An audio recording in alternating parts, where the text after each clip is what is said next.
Once upon a midnight dreary, while I pondered, weak and weary, over many a quaint and curious volume of forgotten lore, while I nodded, nearly napping, suddenly there came a tapping, as of someone gently rapping at my chamber door.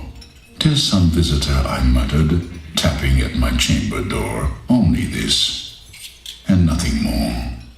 Ah, distinctly I remember, it was in the bleak December, and each separate dying ember wrought its ghost upon the floor. Eagerly I wished the morrow. Vainly had I sought to borrow from my books surcease of sorrow, sorrow for the lost Lenore, for the rare and radiant maiden whom the angels name Lenore, nameless here forevermore. And the silken, sad, uncertain rustling of each purple curtain thrilled me, filled me with fantastic terrors never felt before, so that now, to still the beating of my heart, I stood repeating, "'Tis some visitor entreating entrance at my chamber door, some late visitor entreating entrance at my chamber door. This it is, and nothing more." Presently my soul grew stronger, hesitating then no longer. "Sir," said I, "or madam, truly, your forgiveness I implore, but the fact is I was napping, and so gently you came rapping, and so faintly you came tapping, tapping at my chamber door, that I scarce was sure I heard you."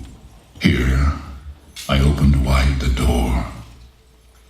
Darkness there, and nothing more.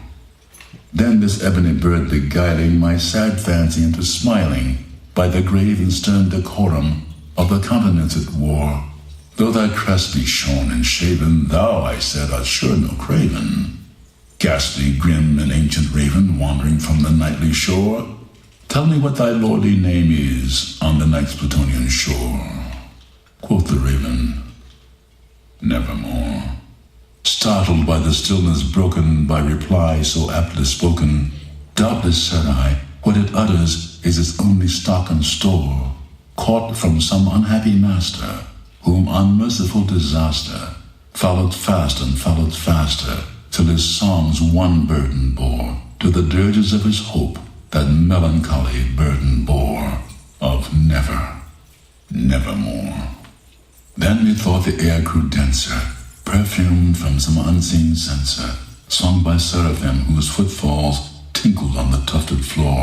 "Wretch," I cried, "thy God hath lent thee, by these angels he hath sent thee, respite and nepenthe from thy memories of Lenore. Quaff, oh quaff this kind nepenthe, and forget this lost Lenore." Quoth the raven, "Nevermore." "Be that word our sign of parting, bird or fiend," I shrieked upstarting. "Get thee back into the tempest and the night's Plutonian shore. Leave no black plume as a token of that lie thy soul hath spoken. Leave my loneliness unbroken. Quit the bust above my door. Take thy beak from out my heart, and take thy form from off my door." Quoth the raven, "Nevermore."